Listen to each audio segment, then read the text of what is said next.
I survived 5 days in my car. It's so weird to tell my story because it seems surreal in a lot of ways. It's amazing, I think, what the human body can do and what we're capable of. Hi, I'm Lindsay. I live in Rochester, Minnesota and go to the Rochester Limb Lab branch. I'm a bilateral below knee amputee and I'm easing into my 40s. I'm a homeschooling mom. I love to be able to share life with my kids and help cultivate a joy for learning. The education system has changed a bit since I was growing up. I love being able to just integrate learning in a fun way for them. And so it's a great way to continue to cultivate a play-based learning. She loves crafts and reading, and there's just fun ways to integrate learning to write your letters and learning words and numbers and other things about life through arts and crafts. It's a joy to be able to be so much a part of my children's lives. It's been almost 24 years that I've been an amputee. There's been a lot of good periods and a lot of tough periods, and I think that's just how life is for anyone, whether you're missing a limb or not. I became an amputee when I was 18. Gosh, it's been back in 2001. Feels like a few lifetimes ago now. Let's see, I had just graduated early from high school and I had moved into my own apartment. And so I was working and trying to figure out what I wanted to do for school. I was driving late at night and I fell asleep behind the wheel of my car. I really had no idea what was gonna be in store for me at that point. It turns out that where my car crashed, it was just below an interstate support and in like a creek or a ravine off the side of the interstate. And because of the condition of my vehicle and where I was at, my vehicle wasn't noticeable to other people driving on that freeway. My tan car blended in with the brownness of the earth in the Midwest. I survived 5 days in my car. It's so weird to tell my story because it seems surreal in a lot of ways. Anyone that knew me before would have known how impatient I was. And so to think that I survived 5 days by myself in my car is just kind of like, wow, But it's amazing, I think, what the human body can do and what we're capable of. The firewall had crushed my legs, but I've learned though, since the nerves were severed and by some big miracle, I didn't have pain. There was also water running through the car, and so it was a creek, and so the water was low, but it was like the height of the seat of the car. When the sun came up, I could see like the windshield was shattered, the windows were blown out. I had glass on me, glass around me. Later, I don't remember which day it was now, but at some point I realized that my teeth had broken. And my first thought was, oh my gosh, I just got my braces off. So my parents had invested all that time and money into braces and, me wearing them. And I was missing quite a few teeth. So I guess I say I didn't realize the severity of it because I didn't have a lot of pain. I was super duper lucky. I didn't have a lot of pain. But I had like cuts on my face that were all the way through. I guess my face was pretty much split open. I had a broken maxilla. My lungs were partially collapsed, or they were collapsed. I had multiple fingers that were broken. My ulna and radius in my arm were broken. I had so many broken things with just no pain and no awareness that all this was going on. I was counting the days by the rise and fall of the sun. But what I could see in front of me was a farmer farming this land.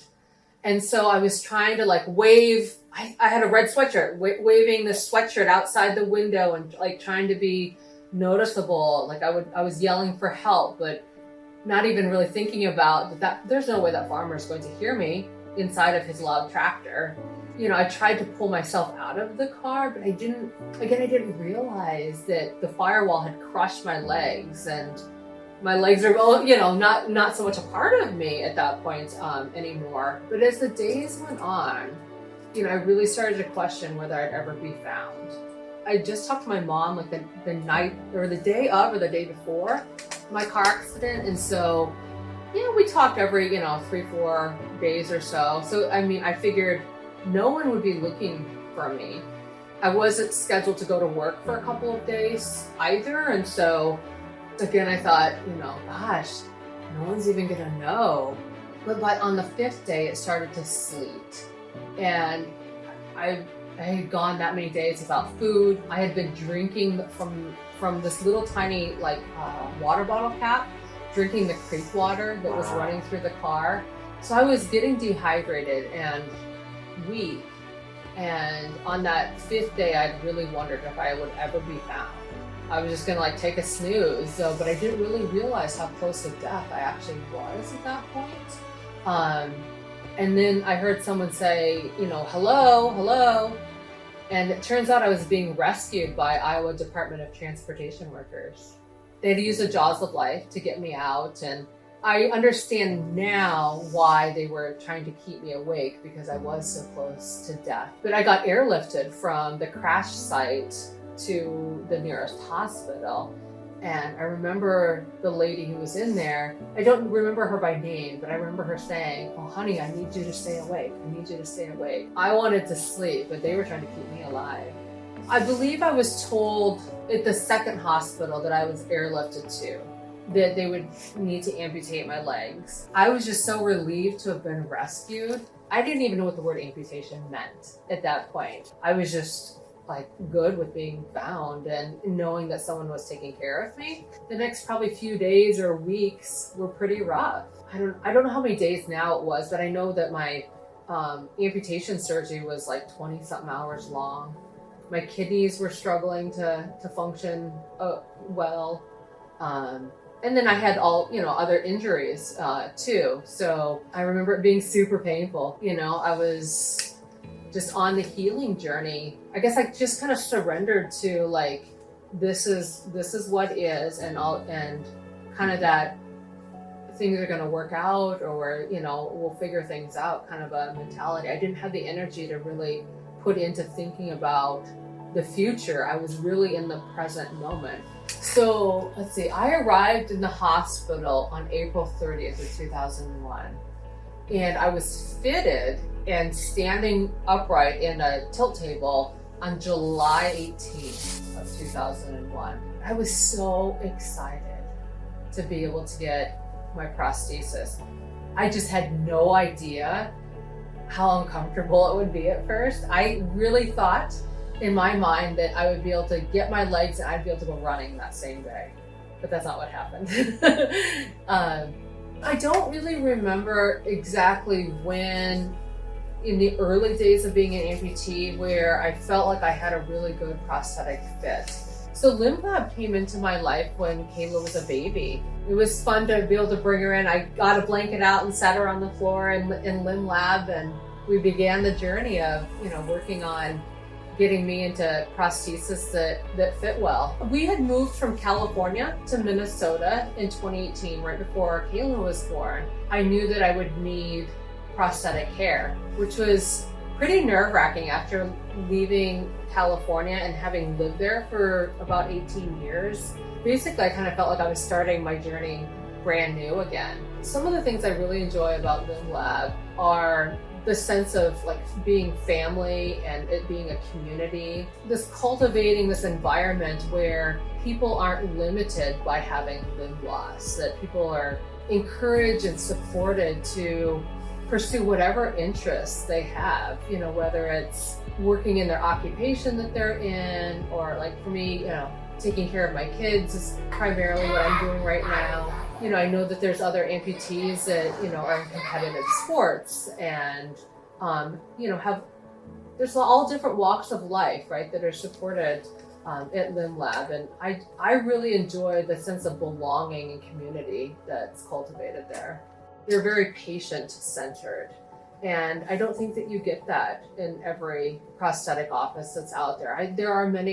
I'm sure there are many prosthetic offices out there that are great, that are outside of Limb Lab. And I know a handful of other prosthetists that aren't associated with Limb Lab that are good people and that care about their patients. Limb Lab really is patient-centered and really supports each individual to pursue the interest and do the things that they want to do in their lives.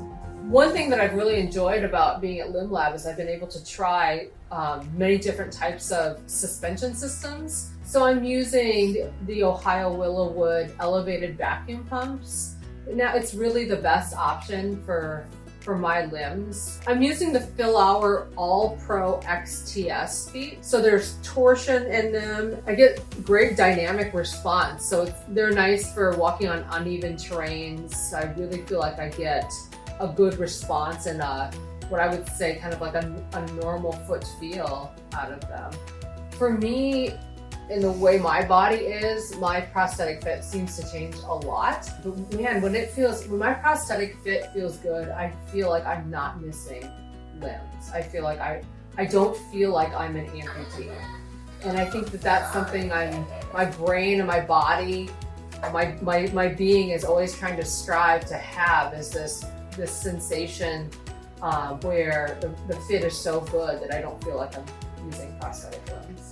I've definitely been able to have that sensation again where I don't feel like I'm using prosthetic legs. For both my kids, instilling a love for learning and being curious about the world and just being curious in general, being open to change, and really having that ability to be flexible in life.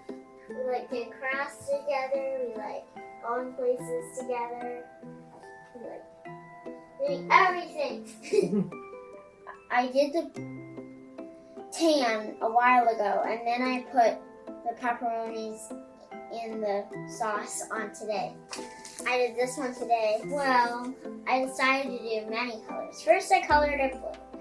Then I decided to put all colors. So I did different colors. So I first did yellow up here, but then I did a blue and then turned it into green. So then I did a dark, purple, and then I put it over, so now there's a blue side. Thank you.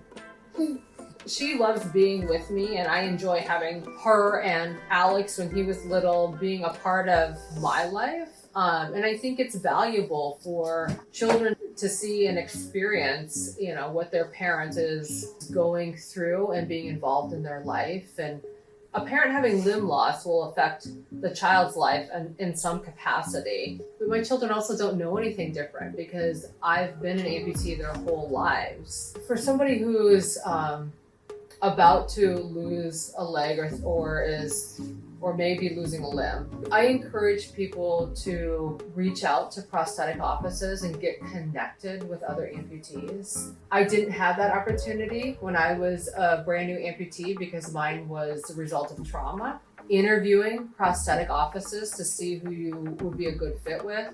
I mean, I'd obviously say go to Limb Lab. I know there's only so many Limb Lab offices in the United States. I encourage people to also find a support network or system for those who are caring for the person who's about to lose a limb or is new to limb loss.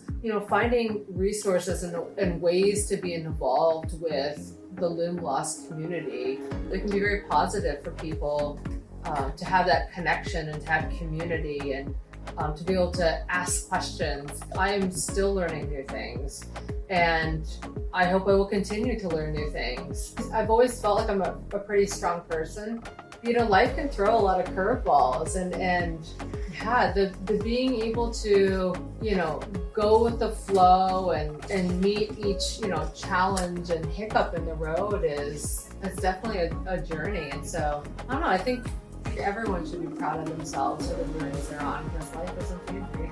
Love yourself, love others, be kind to yourself, and be kind to others. I think you can do a lot of things in life with love and kindness. And that's been my experience at Limb Lab. Spread love and kindness. I know it sounds super cliche, but I really feel like there's a lot of power in being kind to one another and yourself. Oh my goodness. I can do this Oh, this looks like a pepperoni dog. with green grass on top.